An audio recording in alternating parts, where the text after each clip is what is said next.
hinihingi mo sa Diyos, ay gusto mo pagtapos ng isang linggong yun, ay matupad na at matanggap mo na ang iyong pinapanalangin. Hindi po ganun. Tinitingnan ng Diyos at sinisigurado ng Diyos na hindi mo ikapapahamak ang iyong pinanalangin o ihihingi sa Kanya.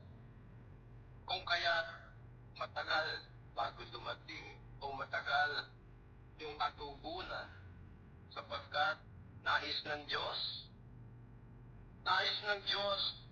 na hindi masayang. Kung ito man ang panalangin mo'y pinansyal o kagalingan, patuto tayo maghintay. Po.